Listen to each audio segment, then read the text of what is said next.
জানি না কেন আমার শ্বশুর রোজ রাতে আমার নন্দের ঘরে যেত। এর কারণ জানার জন্য একদিন আমি রাতে লুকিয়ে লুকিয়ে আমার নন্দের ঘরে যাই। তারপর আমি যা দেখি সেটা দেখে আমার পায়ের তলা থেকে মাটি সরে যায়। দরজার বাইরে দাঁড়িয়ে আমার গায়ের লোম খাড়া হয়ে যায়। আমি বাইরে দাঁড়িয়ে দাঁড়িয়ে দেখি আমার শ্বশুর আমার নন্দের সাথে। আমি লোকের মুখে শুনেছিলাম যে বিয়ের পর মেয়েদের জীবন খুব কঠিন হয়ে যায়।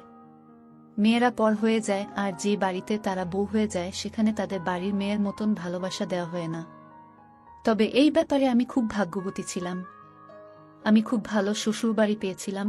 আমার শ্বশুরবাড়িতে মাত্র 3 জন লোক ছিল, আমার স্বামী, আমার শ্বশুর আর আমার ননদ। আমার শ্বশুর মশাই খুব ভালো ছিলেন, তিনি খুব নরম মেজাজের ছিলেন। উনি খুব কম কথা বলতেন, আর যখনই কথা বলতেন খুব আস্তে আস্তে কথা বলতেন। ওনাকে আমি কখনো জোরে কথা বলতে শুনিনি। আজ আমি তাড়াতাড়ি রান্না বান্না সব শেষ করে আমার স্বামীর বাড়ি ফেরার অপেক্ষায় বসেছিলাম। হঠাৎ খুব জোরে বৃষ্টি শুরু হয়। আমার চিন্তা হতে থাকে যে আমার স্বামী ঠিক মতন বাড়ি আসতে পারবে কিনা। তখন খুব জোরে বিদ্যুৎ চমকাচ্ছিল। আমার বিদ্যুতে খুব ভয় লাগে। আমার বিয়ের পর এই প্রথম এত জোরে বৃষ্টি আর বিদ্যুৎ চমকায়। আমি ভেবেছিলাম যে বিয়ের পর প্রথম যেদিন বৃষ্টি হবে সেদিন আমি আমার স্বামীর সাথে খুব এনজয় করব। কিন্তু তা আর হলো না। কিছুক্ষণ পর আমার স্বামী আমাকে ফোন করে জানায় যে রাস্তায় খুব জল জমে গেছে, তাই সে আজ রাতে বাড়ি ফিরতে পারবে না। আজ রাতটা সে তার অফিসেই কাটাবে।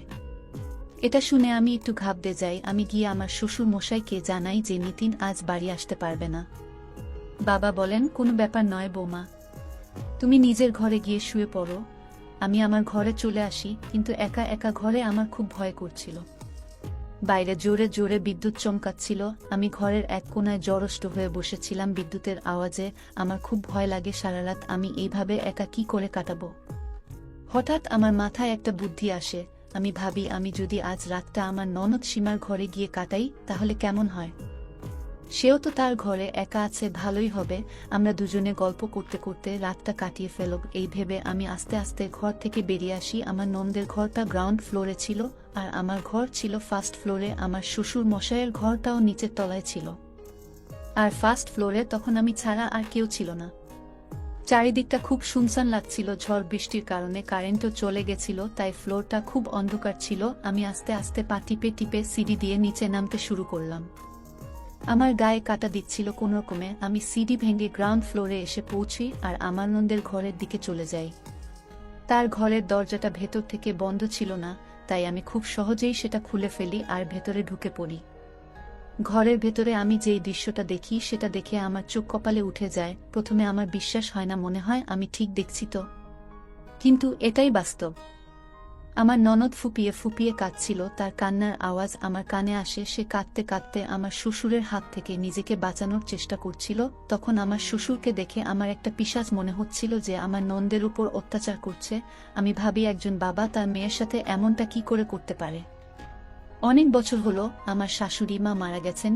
কে জানে আমার নন্দের উপর কবে থেকে এই অত্যাচার চলছে। আজ আমি বুঝতে পারি যে আমার ননদ কেন সব সময় চুপচাপ আর ভয় ভয় থাকে। আমার নাম রেশমি। 4 মাস হলো আমি বিয়ে করে এই বাড়িতে এসেছি। আমার স্বামী আমাকে একটা বিয়ের বাড়িতে দেখেছিল, আর আমাকে দেখেই তার পছন্দ হয়ে যায়। তারপর সে বিয়ের প্রস্তাব নিয়ে আমার বাড়িতে আসে। আমার বাবা মা নিতিনের ব্যাপারে খোঁজ খবর নিয়ে জানতে পারে যে তার একটা নিজস্ব ব্যবসা আছে, তার নিজের বাড়িও আছে, আর তার পরিবার খুব ছোট। আমার বাড়ির লোকেরা এই বিয়েতে রাজি হয়ে যায়।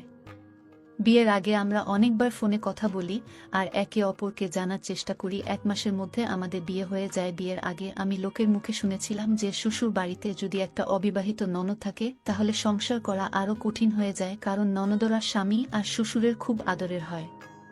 তাই তারা তার সব আবদার মেনে নেয়। কিন্তু সীমা অন্য ননদের মতো একেবারেই ছিল না। সে খুব চুপচাপ ছিল আর দিনের বেশিরভাগ সময় নিজের ঘরে বসে থাকত। আমি যখন তাকে ডাকতাম তখন সে এসে আমাকে কাজে সাহায্য করে আবার তার ঘরে চলে যেত। মাঝে মাঝে তো আমাকে তাকে খাবার জন্য বারবার ডাকতে যেতে হতো। সে ঘর থেকে বের হতেই চাইত না।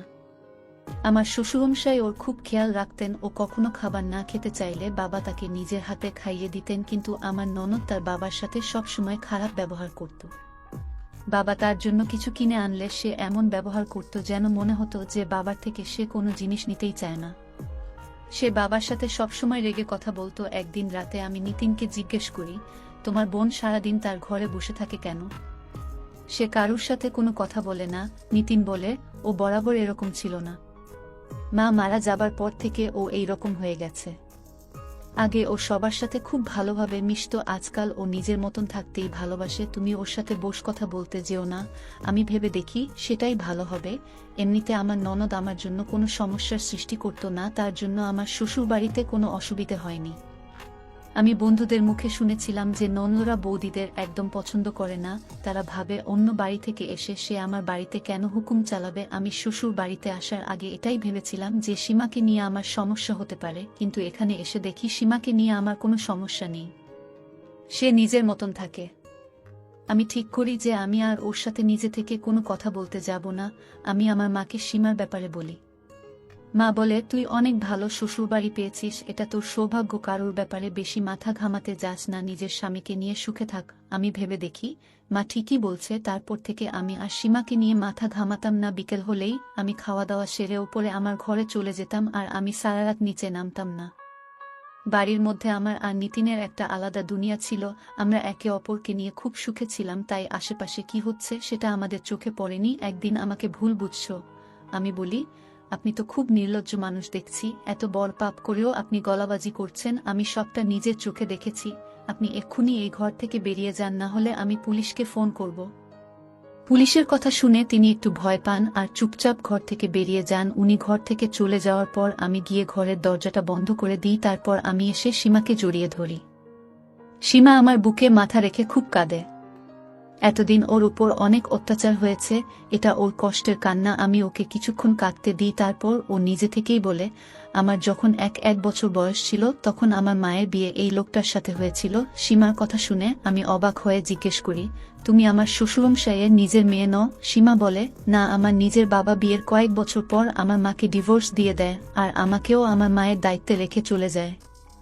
আমার মা আমার দায়িত্ব নিতে চায়নি। মা ভেবেছিল যে একা হাতে আমাকে বড় করা খুব কঠিন হবে, আমার কারণে মাকে সারা জীবন একা থাকতে হবে, সে আমার জন্য দ্বিতীয় বিয়ে করতে পারবে না। কিন্তু ভাগ্যবশত আমার মায়ের বিয়ে তোমার শ্বশুরমশাইয়ের সাথে হয়ে যায়। তিনি আমাকেও মেনে নেন আর আমার মায়ের সাথে সাথে আমারও খুব খেয়াল রাখতেন। কিন্তু কয়েকদিন পর আমি বুঝতে পারি যে আমার সৎ বাবার আসল উদ্দেশ্যটা কি। আমার যখন 1-2 বছর বয়স ছিল তখন আমি ঠিক ভুল বুঝতে শিখেছিলাম। তখন আমি আস্তে আস্তে বুঝতে পারি যে আমার সৎ বাবা আমাকে কি চোখে দেখেন, তিনি আমাকে ভুল জায়গায় ছুতেন। আমি আমার মাকে এ ব্যাপারে কিছু বলি না, কারণ আমি চাই না আমার কারণে মায়ের আবার বিয়ে ভেঙে যাক। আমি সবকিছু মুখ বুজে সহ্য করতে থাকি। মাঝে মাঝে তোমার শ্বশুরমশাই জোর করে আমাকে ওনাদের ঘরে শুতে বাধ্য করতেন, আর যখন আমার মা ঘুমিয়ে পড়ত তখন তিনি আমার কাছে আসতেন আর আমার ঘনিষ্ঠ হওয়ার চেষ্টা করতেন। একদিন আমি সাহস করে মাকে সবটা বলার চেষ্টা করি, কিন্তু মা আমার কোনো কথাই বিশ্বাস করে না। উল্টে মা রেগে আমাকে থাপ্পড় মারে আর বলে, তোর লজ্জা করে না তোর বাবার সম্পর্কে এমন নোংরা কথা বলতে? সে তোকে কত ভালোবাসে, আর কোনোদিন যেন এমন কথা না শুনি। আমি ভাবি আমার নিজের মাই আমার কথা বিশ্বাস করছে না, তাহলে অন্য কেউ কি করে বিশ্বাস করবে? দিনে দিনে আমার সৎ বাবার সাহস আরও বাড়তে থাকে। আমি যত বড় হতে থাকি তত তিনি বেশি করে আমার সান্নিধ্যে আসার চেষ্টা করতেন। একদিন উনি ওনার সব সীমা ছাড়িয়ে গেছিলেন। সেদিন আমার মা বাজারে কিছু কিনতে গিয়েছিল। মা বাড়ি ফিরে এসে নিজের চোখে সব দেখে ফেলে। মা আমাকে আর আমার সৎ বাবাকে ঘনিষ্ঠ মুহূর্তে দেখে ফেলে। তারপর আমি যেটা ভয় পেয়েছিলাম সেটাই হলো, মা সব দোষটা আমার উপর দিয়ে দেয় আর বলে আমি একটা কাল নাগিনী, আমি তার সংসার ভাঙছি। আমি আমার সৎ বাবাকে লোভ দেখিয়েছি, তাই উনি আমার সান্নিধ্যে এসেছেন। আমি মাকে অনেকবার বোঝানোর চেষ্টা করি যে এতে আমার কোনো দোষ নেই, আমি নিজেই পরিস্থিতির শিকার। কিন্তু মা আমার কথা বিশ্বাস করতে চায় না। এই ঘটনাটার পর মায়ের একটা বড় শক লাগে আর মায়ের হার্ট ফেল হয়ে যায়। কয়েকদিন হাসপাতালে থাকার পর মা নিজের প্রাণ হারিয়ে বসে। কিন্তু মারা যাওয়ার আগে মা এটা বুঝতে পারে যে আসল দোষী আমি নই, আমার সৎ বাবা। মা আমার কাছে ক্ষমা চেয়েছিল, কিন্তু তাতে আমার কোনো লাভ হয়নি। মা যদি আমার কথা আগে বিশ্বাস করত তাহলে আমি এই জানোয়ারের হাত থেকে বাঁচতে পারতাম। মা মারা যাওয়ার পর আমি ভেবেছিলাম এই বাড়ি ছেড়ে চলে যাব, কিন্তু তারপর ভাবি আমি যাবটা কোথায়? একজন একা মেয়ের জন্য পুরো দুনিয়াটাই খুব ভয়ঙ্কর। আমার সৎ বাবার মতো লোক এই পৃথিবীতে অনেক আছে, তাই আমি নিজের ভাগ্যকে স্বীকার করে নিই আর এই বাড়িতেই থেকে যাই। আমার মা 6 বছর আগে মারা গেছে। এই 6 বছর আমার সৎ বাবা রোজ আমাকে ব্যবহার করেছেন। আমি সীমার হাত ধরে বলি, তোমার কোনো ভয় নেই, আজকের পর থেকে তোমার সাথে আর এমনটা হবে না। তুমি যদি এসব কথা আমাকে আগে বলতে তাহলে আমি তোমাকে নিশ্চয়ই সাহায্য করতাম। সীমা বলে, আমার নিজের মাই আমার উপর ভরসা করেনি, তাহলে আমি কি করে আশা করব যে অন্য কেউ আমার উপর ভরসা করবে।